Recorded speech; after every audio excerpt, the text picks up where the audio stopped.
Hello all, I'm Wadabra. Welcome back to Adastra. In the last episode, our human protagonist, Marco, was in Rome, living his best life. Then Marco got brain probed and kidnapped by the alien who did the probing, the hunky space wolf Amicus. Mid-abduction, the computer whispers something into Amicus's ear, and it ruins his whole day. Marco was in shock during all of this, so Amicus assumes that all humans are stupid. The shock eventually wears off. Marco is filled with righteous indignation and gets himself knocked out again. That's the recap. Content warnings and a link to my Patreon can be found in the description below. Don't forget to like, share, subscribe, and do all that YouTube shit. Alright, let's get started.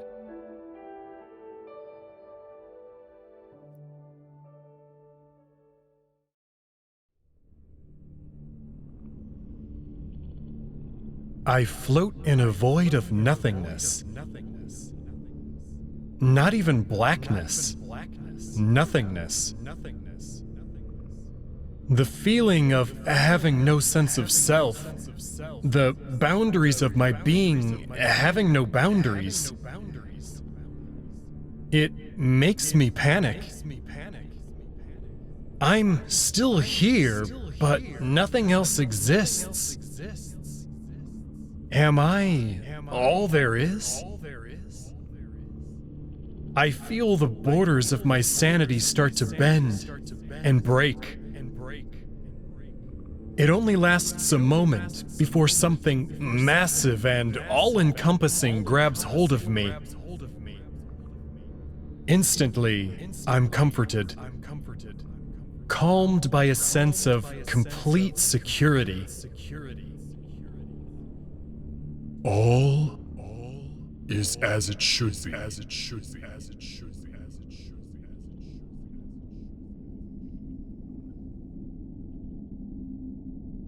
I crack my eyes open to a gray ceiling, the familiar hum of the ship in my ears. My back aches as I feel my hands bunched up underneath me, making me arch uncomfortably. The numbness isn't there like last time. Instead, it just feels like I woke up from a deep sleep. I can tell I'm back in the utility closet, laying on the shag rug, but the door is open, allowing me to actually see. Slowly, I turn my head just a bit, and I'm able to vaguely make out the small deck that I'd just been in. I see Amicus to the far right, both his paws resting on the counter with the food dispenser, looking down at a panel.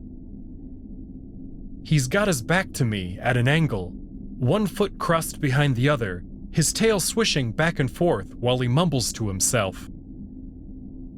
As slowly as I can, I turn over onto my side, trying not to let out a groan of relief as my back and hands are relieved of pressure. I grimace through the pain of having blood rush back into my fingers.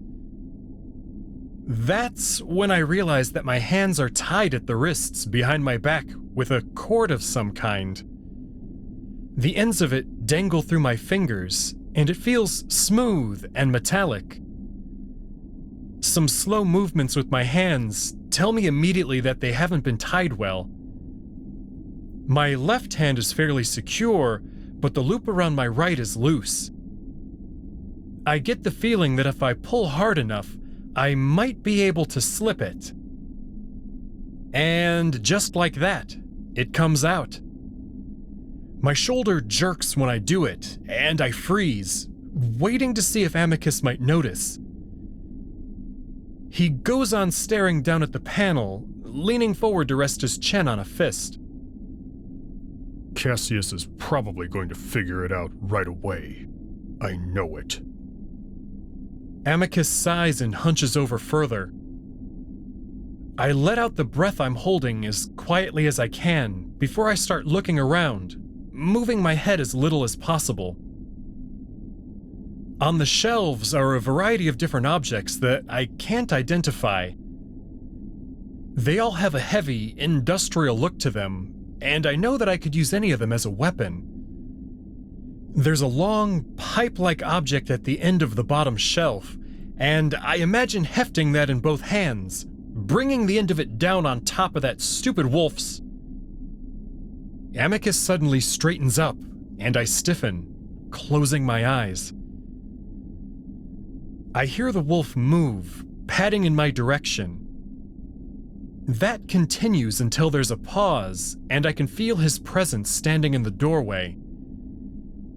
I crack open an eye, just a tiny bit to see what he might be doing. I get a vague image of him standing over me, looking down. Hello? Human? Marco? I don't move, and I breathe as evenly as I can. Hello? He must know I'm awake. I can feel myself shaking from all the tension. Damn it. Amicus mumbles to himself as he turns away, moving back towards the deck. That's when I realize that this might be my best chance to make my move. He's not going to take me back. He's knocked me out twice, and that's reason enough to do what I'm about to do. As quietly as I can, I roll over and reach out for the metal pipe. By some miracle, I manage not to clang it against the metal rack it's on. Quietly, I bring it up in both hands as I stand. It's heavy, a lot heavier than I expected, but I can manage it. I focus on the retreating wolf's back, and I move at a half run, my bare feet allowing me to quietly pad towards him. Despite that, I see his ears come up at the last second, his body starting to shift in a way that tells me he's about to turn around. And I swing. What happens next is something that I can't explain. I aim for his head, wanting to cause as much damage as possible, not really thinking about the consequences of what might happen if I seriously injure or even kill him.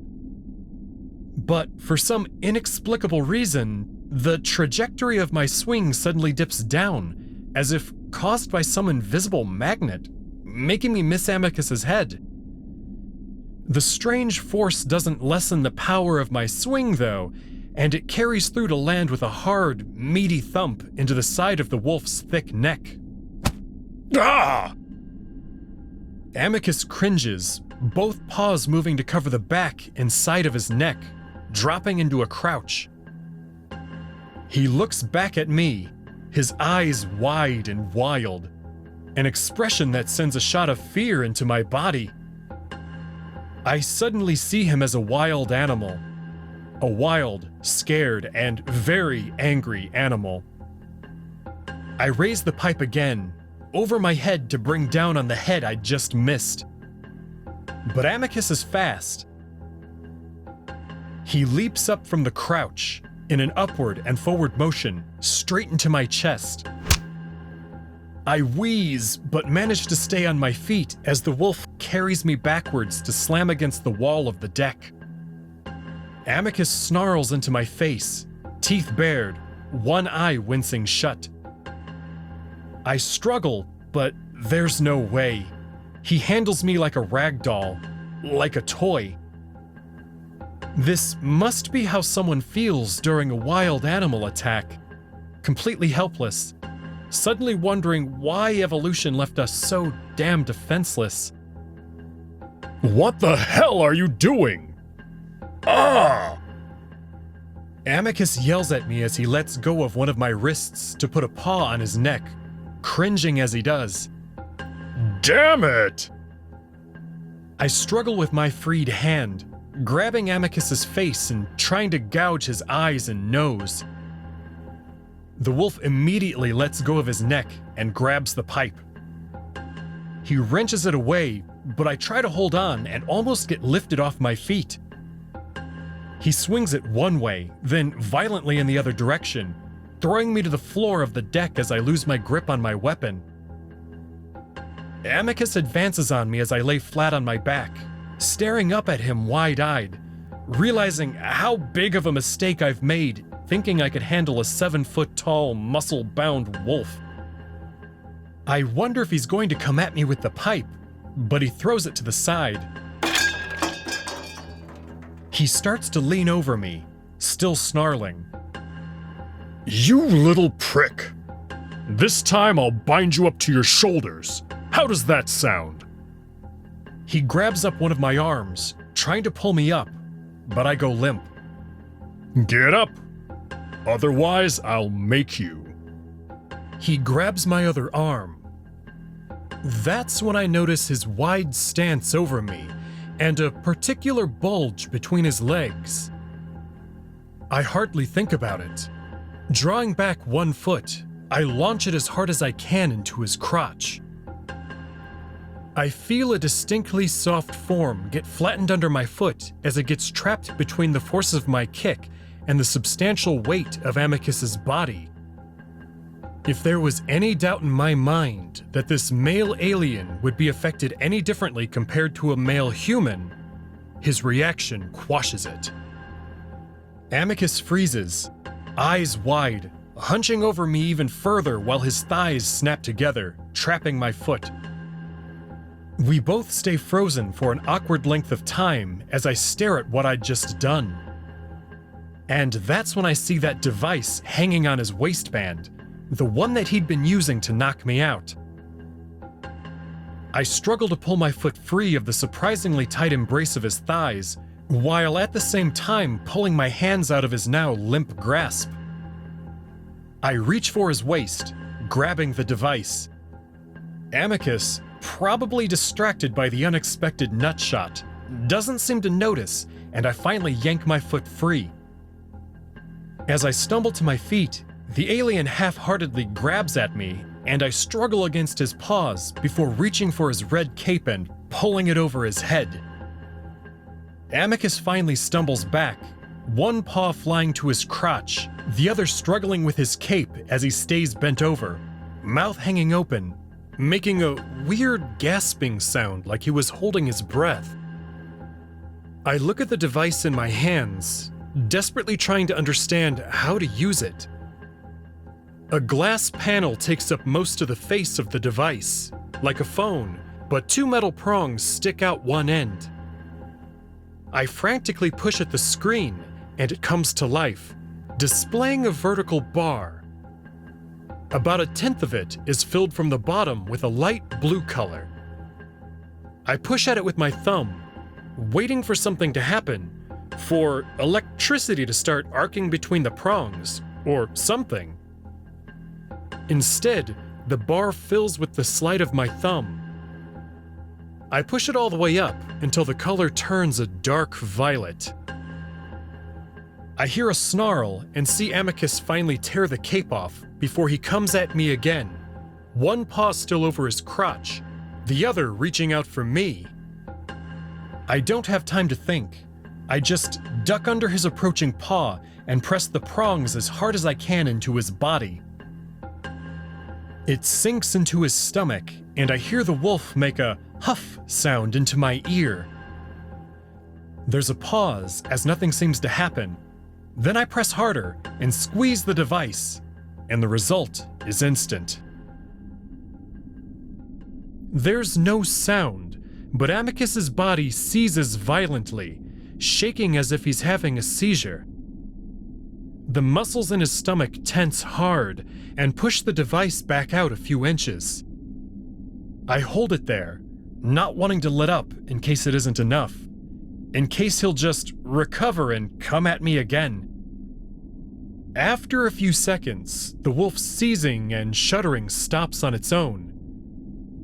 I start to pull back and get a glimpse of Amicus's face. His muzzle hangs open, foam and drool hanging from his chin, his eyes rolling back in his head.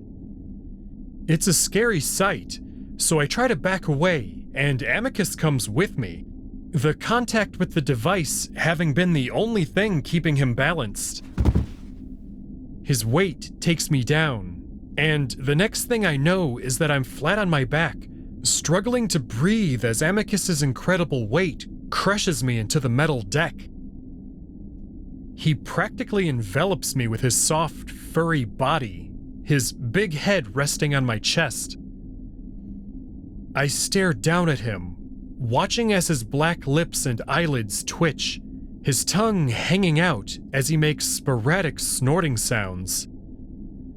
I gasp and strain as I spend the next minute working myself out from under him, grimacing as his foamy drool smears on my chest. Finally, I manage to break free of his dead weight and crawl a few feet away, spending a few moments catching my breath. I look back at his still twitching form, his rump stuck slightly up in the air. I wonder how long I have before he wakes up. There's a long, shiny, thin cord around my left wrist, and I start to work at the knot. It's a strange material, smooth and metallic, yet it bends as easily as rope. It's a pain in the ass getting it undone, though. It's like the dumb wolf just put as many knots into it as he could. He probably had no idea of what he was doing, and now it makes sense why I was able to get out of it so easily. While I'm undoing the mess, I keep looking over at him. The twitches and snorts are subsiding, which I'm not sure is a good thing or not. Come on. I grunt as I finally pull the last tangle out, straightening the metal rope thing out in both my hands. I look between it and the knocked out wolf in front of me, giving my head a little shake. What the fuck is even happening?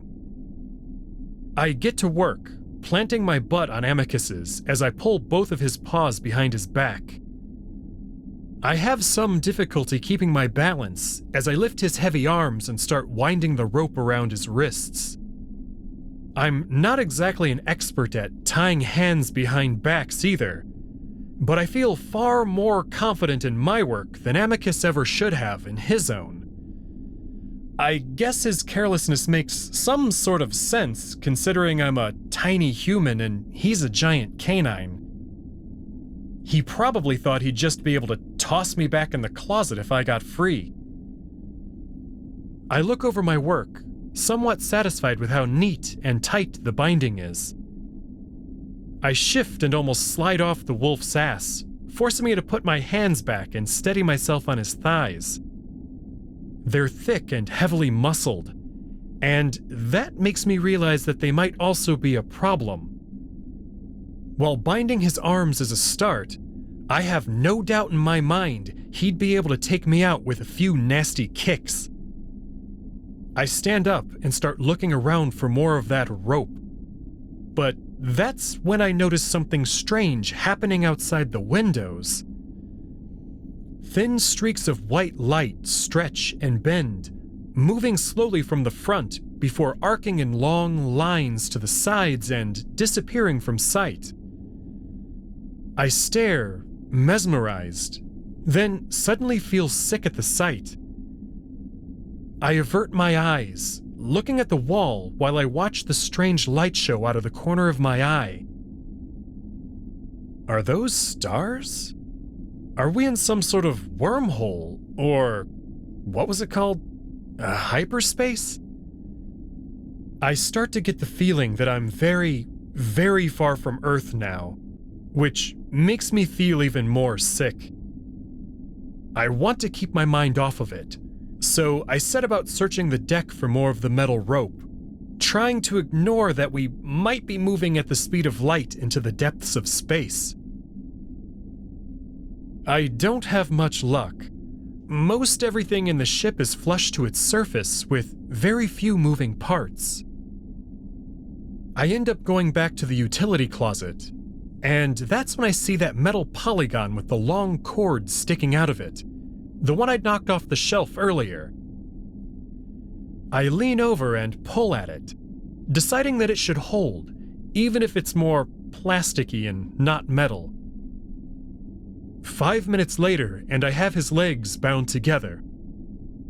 I search around for the taser for another minute before finding it pinned between Amicus's chest and the deck.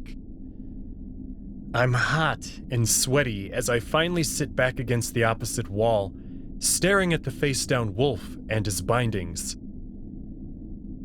I weigh the taser in my hand, going over scenarios in my mind for what I'm going to say to him when he wakes back up.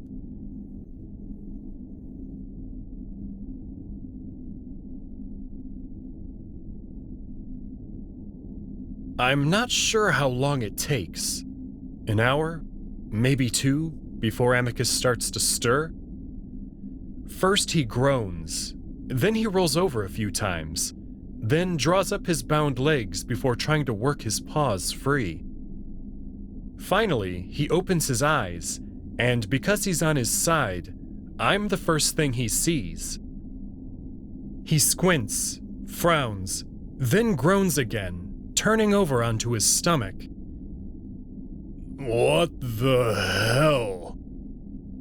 I clear my throat and swallow, trying not to show how nervous I am. Yeah, what the hell? You tased me again. What? Amicus turns his head to look at me again, then looks away, letting out another groan. Oh, my stomach. What did you do? Exactly what you did to me. I hold up my taser, turning it in the light so that the wolf can fully see it.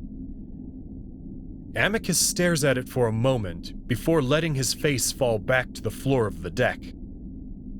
Oh gods, I feel like I'm on fire. Did you use it at full power? What the hell is wrong with you? Despite my fear and anxiety over this entire situation, I'm able to feel indignant. Me? You did the same to me, then lied to me, then tased me again, then tied me up. You're crazy. I would never use full power on anyone. Oh. Amicus seems to ignore my rant as he rolls onto his back, arching over his tied paws, probably stretching out the muscles that I'd hit with the taser. I wait a while longer, listening to the grunts, groans, and complaints as Amicus continues to whine. I'm not that stupid, though. I can tell he's stalling for time, trying to figure out a way to get out of this. I stand up.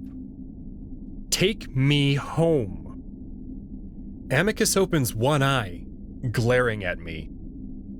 What? I said, take me home.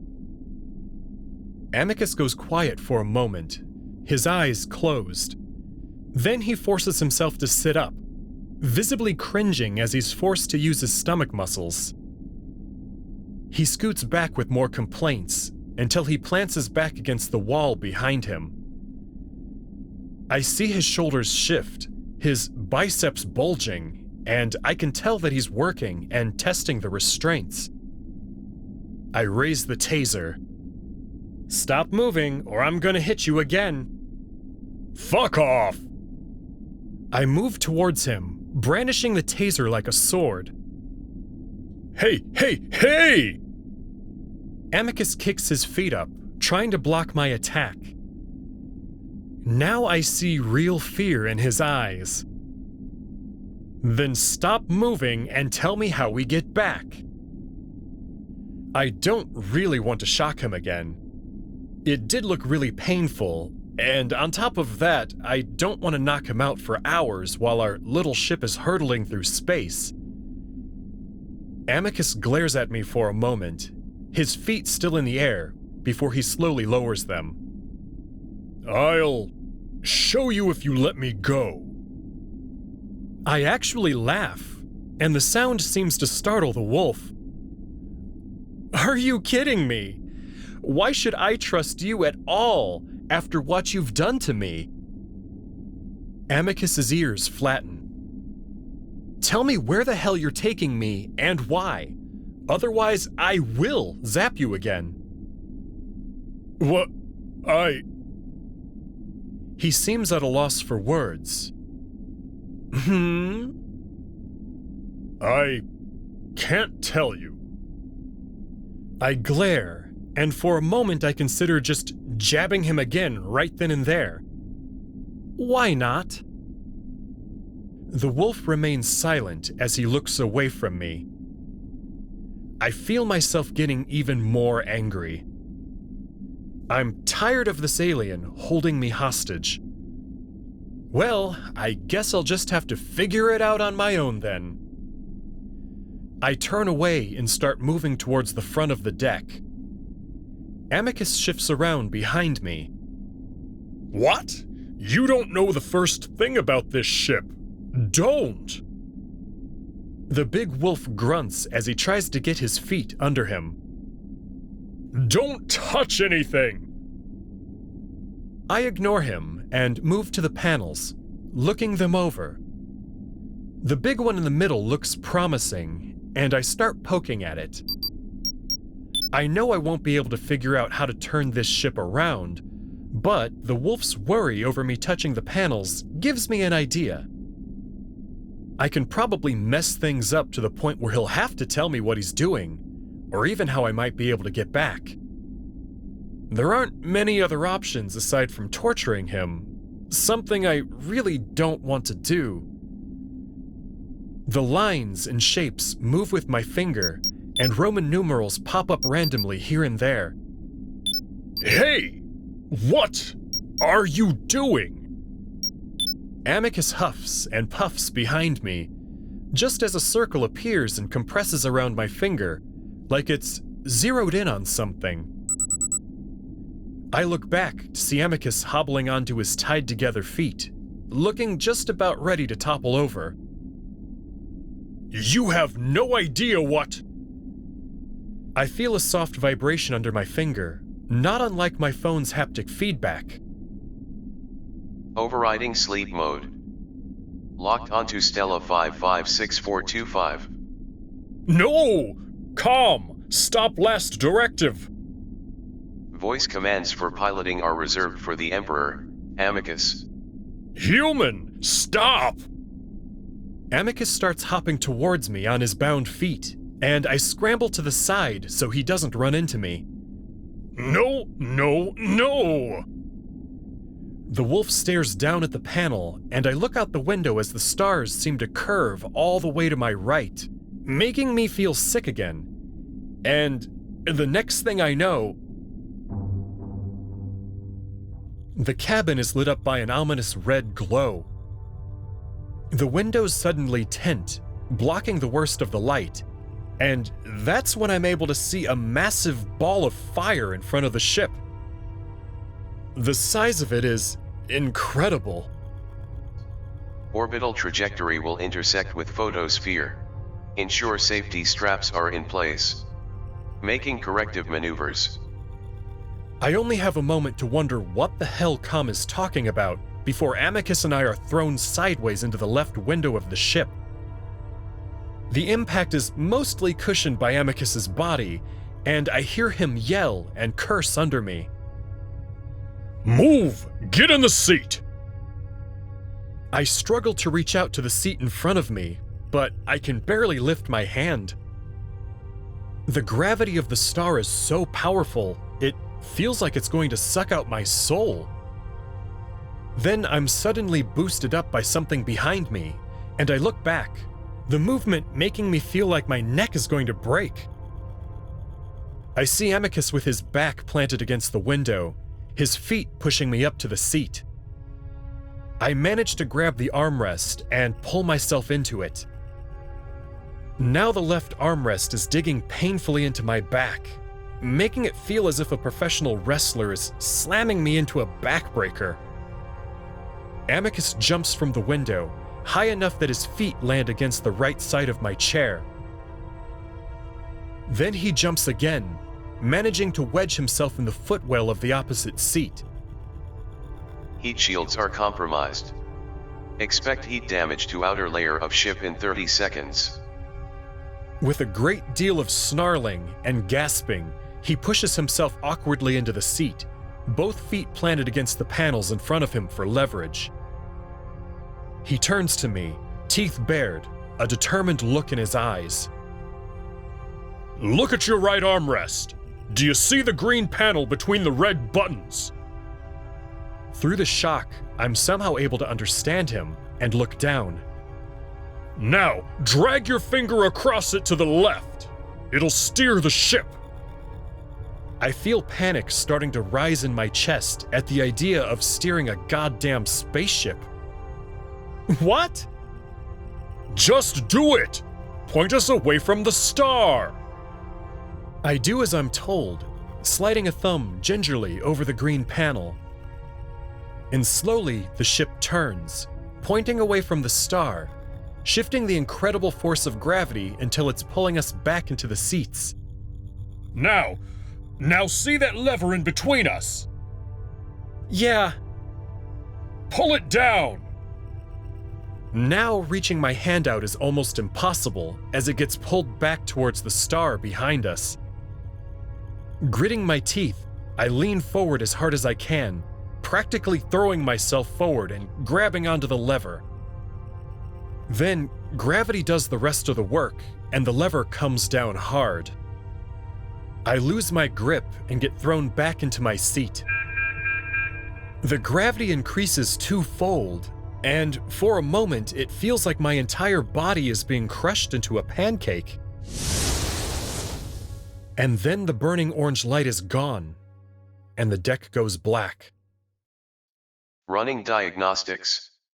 Amicus. "Yes, Com." Damage to the ship is severe. Recovery mode is required. "Enter recovery mode." Stand by.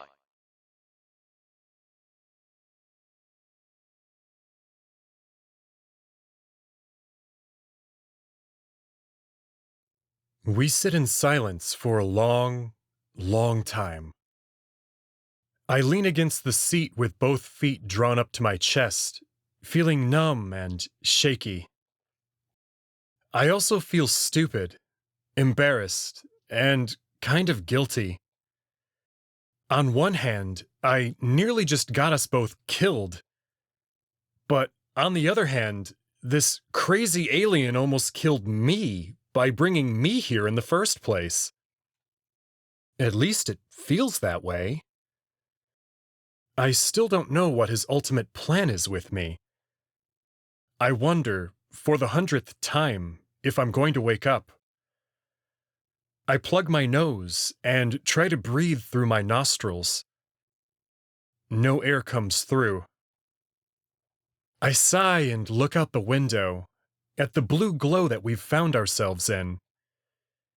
The star that we'd just escaped is far away now, though it's still an almost blinding, tiny orb far to my left, kind of like the sun was not too long ago.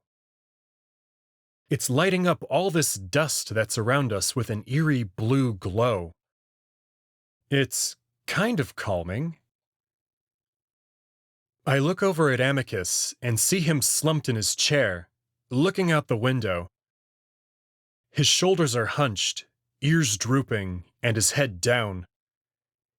He's on the edge of his seat because his arms are still tied behind his back, forcing him to lean forward a bit. Com hasn't spoken since we went into recovery mode, and the ship hasn't moved at all. The usual hum isn't even there. It's like everything is turned off. I finally decide to break the silence. "Amicus?" I see his ears flick, but he keeps his head down, not even looking at me. I swallow, then try again. "Amicus." I see his shoulders rise and fall in a deep sigh, but he keeps silent. I'm about to just give up and slump back in my seat when he suddenly responds. "What?" "What's happening?"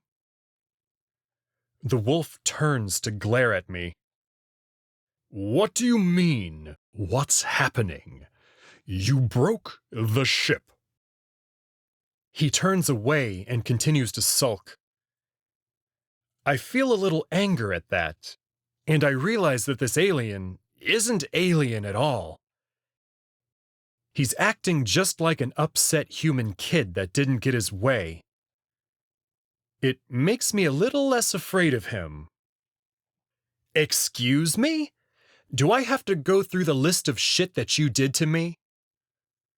Amicus turns to me again, and I can almost see his mind working to think of some sort of comeback. Well, I think you topped it by nearly throwing us into a star, human. You shouldn't have kidnapped me in the first place, wolf. I should be calling you child, since that's what you are. Well, this child outsmarted you, zapped you, and tied you up. I see him bristle, the hackles rising on his shoulders like a dog. You could have killed me! That setting is meant for creatures 3 times my size. How was I supposed to know? I don't know anything about what's going on. I told you what's going on! You really think I'm stupid, don't you? Amicus pouts and turns away again. I think you thought I was some stupid alien you could just take advantage of. I can tell you've been lying to me this whole time. Amicus flattens his ears even more, shoulders bunching up. Is that what you and your people do? Kidnapping and lying to everyone you meet? Now his hackles really raise up, and he turns on me fast. I try not to lean back. Despite the similarities, he's still a wolf, and those teeth are terrifying. I do not lie. I. The wolf's righteous indignation seems to deflate. The situation is too complicated for you to understand. I glare at him. Who's tied up again? Amicus doesn't take the bait this time, and remains slumped. I guess it doesn't matter now. We're probably going to die out here with how badly the ship is burned. That makes my stomach twist a bit. I want to ask him if he's just moping, or if he actually thinks we're going to die. But another long moment of silence stretches between us. I look out the window again, at the towering clouds of dust in front of us. Well, if that's the case, then can you just tell me what's going on? Amicus goes on staring out his window. I sigh and lean back, resigned to the idea that I might not ever know why I was dragged out to space to simply get stuck and die in a dust cloud. Then Amicus speaks. I made some mistakes. I glance at him, waiting, not wanting to say anything in case he stops talking. I didn't know your species wasn't part of the Galaxius. It's very illegal to make first contact without authorization from a parent. Parent? The authorities of the galaxy. I frown, and Amicus looks at the confusion on my face. How can I put this simply? There are 3 levels in the Galaxius. At the very top are the parents. They arrived from beyond our galaxy to spread their culture here. Amicus glances at me. You know what a galaxy is. That there are others outside of our own? Yeah. Amicus lets out a breathy chuckle. Of course. I probably should have expected that. So you must know then that intergalactic travel is incredibly advanced, almost godlike. And that's what they are. Gods. There are 8 of them that are still present in our galaxy, though they rarely communicate with us these days. Then there are the siblings. That's what my species is a part of. The galaxy was scoped out by the parents at the very start to find the most intelligent and capable species. They each selected one, and we were the ones chosen and uplifted by the Romanus. The note of pride in Amicus's voice is obvious. From then on, it has been our mission to increase intelligence in promising species and to teach them our philosophy and culture. To uplift. I try to make sense of that in terms I can understand. So, you spread their culture for the parents. They're like your god, and your species are like missionaries? Amicus shrugs. Yeah, sort of like that. That doesn't sound so great, especially when I compare it to things that have happened on Earth. Mass galactic assimilation. So, why are they doing this? If they got here at the same time and did the same thing, does that mean they're working together? Amicus shakes his head. We don't really know all of the reasons for what the parents do, but we compete with the other siblings. But that brings me to the rest of the sapients in the galaxy.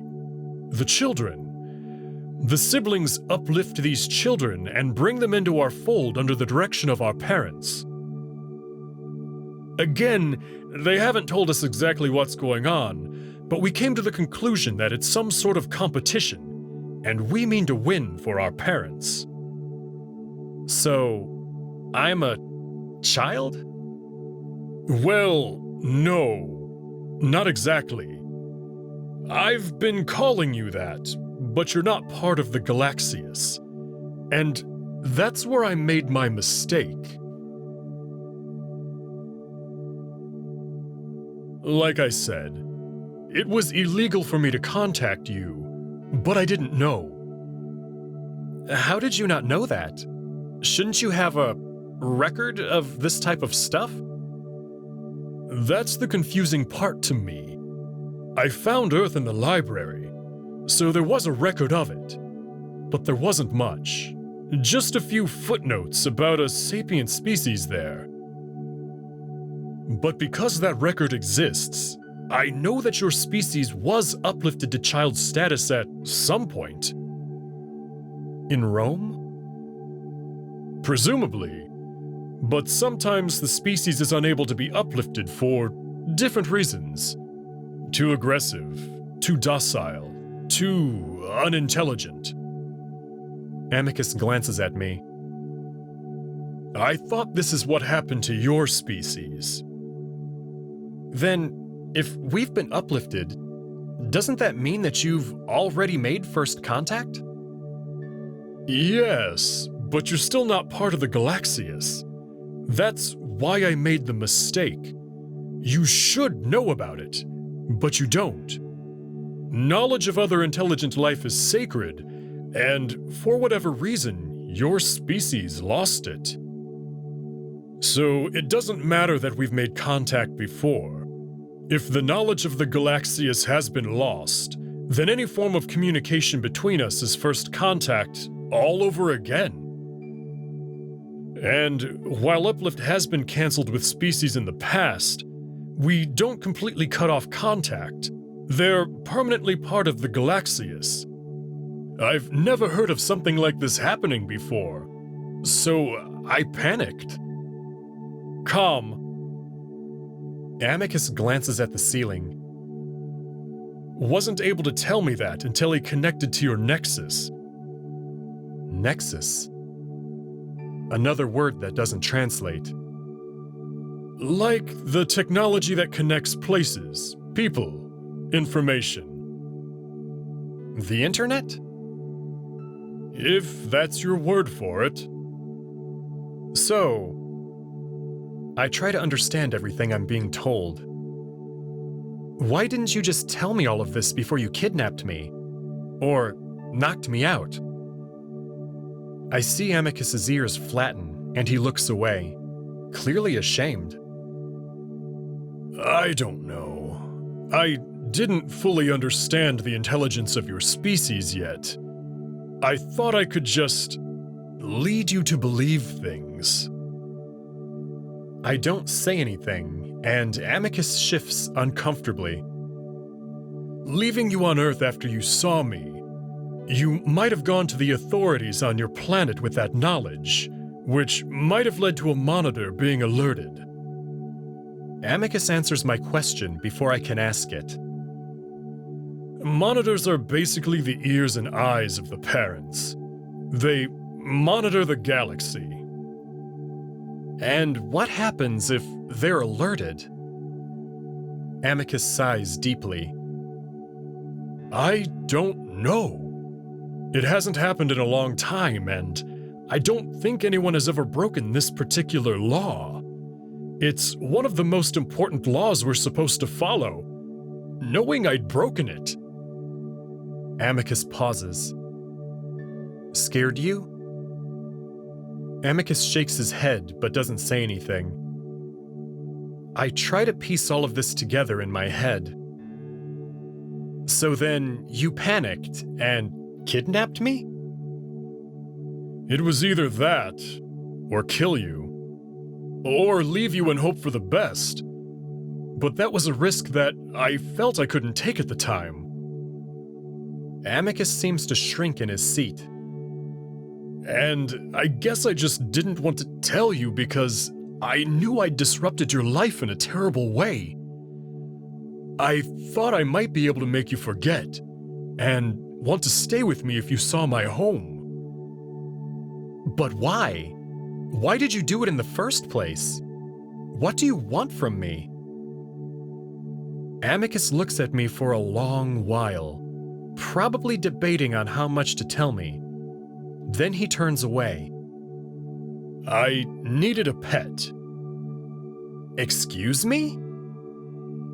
Amicus shrinks up even more in his chair. It's a very long story. I glare at the back of his head. Well, if we're going to be here a while, then I have time. Amicus goes on, staring out the window.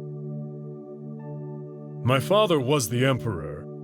The throne was mine to take, but my brother has challenged me, so now we're both competing for it. Amicus looks at me out of the corner of his eye for my reaction. His expression tells me I should be impressed, but learning he might be an influential figure among his people doesn't really seem too crazy after the events of the past day or so. And getting a pet will help you how? My brother has one, a sibling species, which means his pet is on the same level of the hierarchy as us. I frown. Oh? And that's unusual? Definitely. It shouldn't even be legal, but somehow he negotiated it. They signed a contract and everything. I shake my head. So what does having a pet do? Amicus shrugs. It's a good status symbol to have. The fact that my brother was able to obtain such a prestigious pet shows his skill at negotiation, and has put me at a huge disadvantage. I needed to do something even more grand to impress my father's advisor. He's the one that will choose between us. By kidnapping me? Amicus growls. That wasn't part of the plan. I thought you'd know what I was and be amazed that a wolf had come back to your species. I was going to make a deal with you, like my brother did with his pet.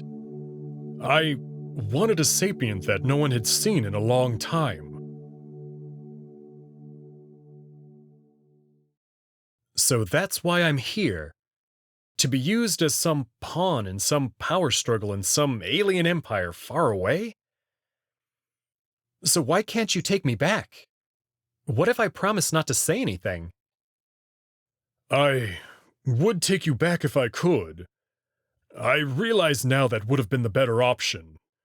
but I can't. Why not? First of all, the ship might be damaged beyond repair. Secondly, there isn't enough power to get back. Earth was on the outer reaches of how far I could travel. I need the rest to return home. I managed to stop myself from telling the wolf that all of this is his fault and shouldn't be my problem at all. Well, can we get more power when we get to your home? Then go back to Earth? No, it's a type of power that the parents produce. We're not able to harness it. Yet. So get more from them, from wherever you got the power in the first place. Amicus leans his head against the headrest. Our parents authorizes and distributes it, and for whatever reason, they stopped supplying it when we lost our emperor. I feel myself growing more and more frustrated. Then how the hell are you using it now? A moment of silence goes by. This was my father's ship. Only the Emperor has constant access to the technology. I borrowed it to get to you. I glare at him. You mean stole it? You know, you're pretty dishonest for someone who says they never lie. Another soft, rumbling growl from him. Times are desperate. Ask your dad to take me back then. If you didn't gather from earlier, he's dead. So no one has access to it right now. I'm just using up what was left. I stare at Amicus for a while, words failing me. Listen, I didn't want to do all those things I did to you. I'm protecting us both. I laugh. Oh, really? Yes, I was planning to bring you to the palace to live a good life and forget your old one. Then, when you started asking those questions, I realized your intelligence is much higher than I thought it would be. Then Calm thought you might attack me. I made mistakes. Amicus lets out another huge sigh and slumps in his seat, looking away. Several minutes go by in silence, both of us staring out into the eerie blue. So what now? What are your plans? Amicus is the one to laugh this time. Get out of these bonds if you'd let me. I look at him incredulously. Amicus sighs. Listen, you have no idea how to handle this ship. I can at least run diagnostics to see what we can do about this. What's to stop you from knocking me out again? If you don't attack me or hit me with the nervo again, then I won't have to. I look to my left armrest and pick up the little taser device. This? Amicus eyes it uneasily. Yeah. How can I trust you after everything that's happened? I give you my word. I frown. And you could go back on it, just as easily. I would never do that. I don't make promises lightly, Marco. Amicus is so indignant that I actually believe him. Or he's just a really good actor. Either way, I'm going to have to let him go at some point, especially if we really can't get back to Earth. So, I make my decision. If I let you go, you have to find a way to get me back to Earth. Amicus thinks for a moment. I can do that if I become Emperor. And how long will that take? Amicus shrugs. A few months, if all goes well. With your help, it could be even faster. You're very clever. More intelligent than some wolves I know, even. Months? My parents are probably freaking out by now. School starts in a few weeks. All of these things seem so distant now. Amicus frowns. I'm sorry, but I can't do anything. I need to be an emperor to even talk to the parents. I think, but again, I don't have many options. I look Amicus in the eye. You promise? You have my word. For a moment, I sit there, contemplating. Then I sit up straight. All right, stand up. Amicus perks up, then hops to his bound feet, almost falling over. I'm sure to place the Nervo close by behind me, just in case. A few minutes later, and the wolf is free. We both regard each other wearily for a few moments before Amicus finally sighs. Listen, I have no reason to incapacitate you now that you know everything. But if it makes you feel better, you can hang on to the Nervo until we get to Adastra. That a fair exchange? I look back at the little device.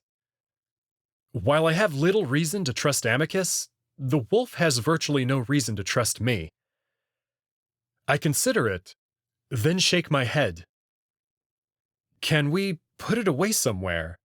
I'd rather just not be thinking about it.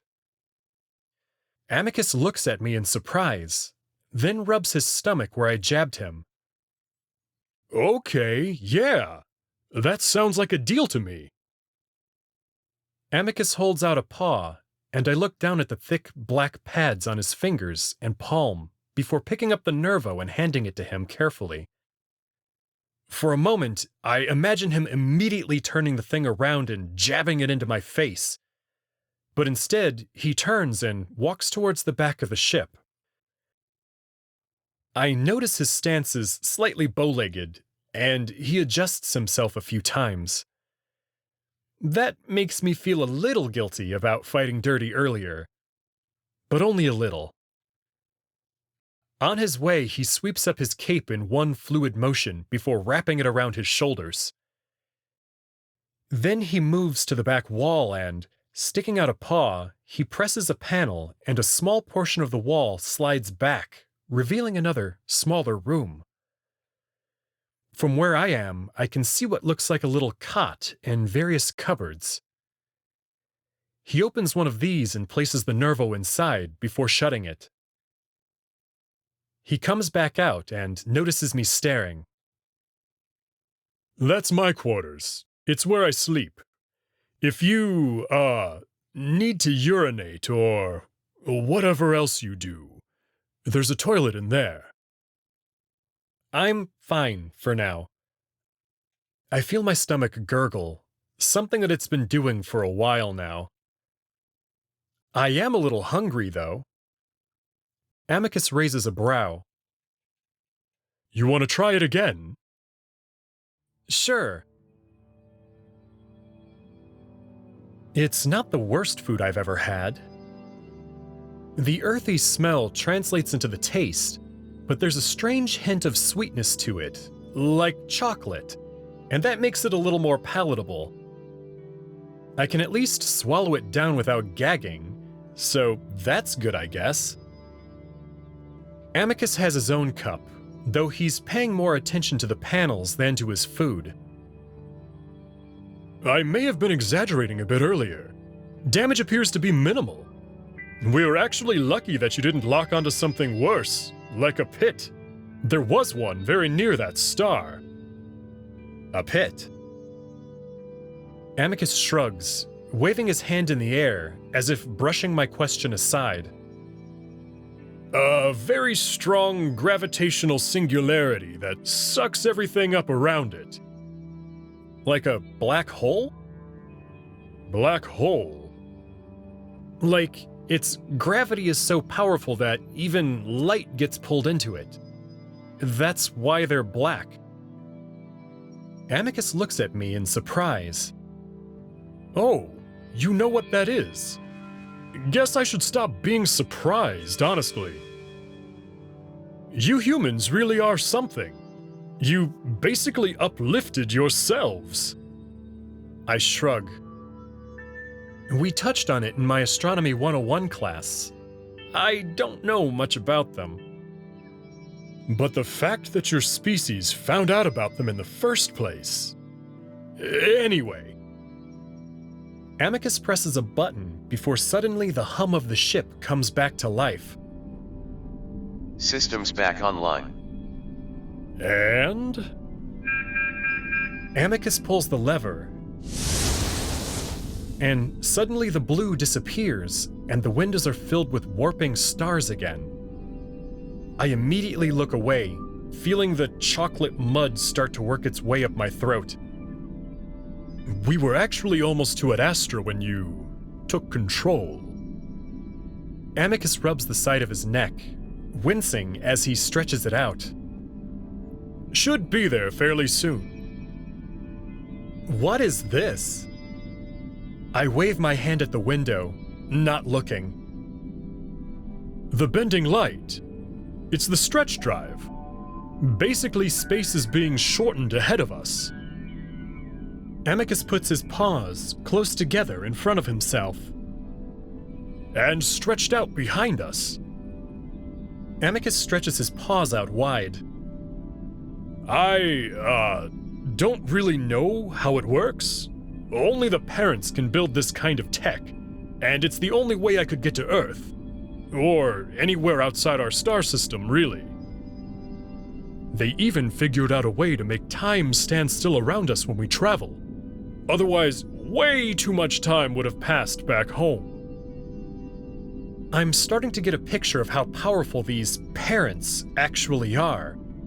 Beings capable of warping space and time to their will. So, how much more time? Arriving at Stella Vita. And just like that, the stars become still again. Amicus grins. Welcome to Adastra, Marco.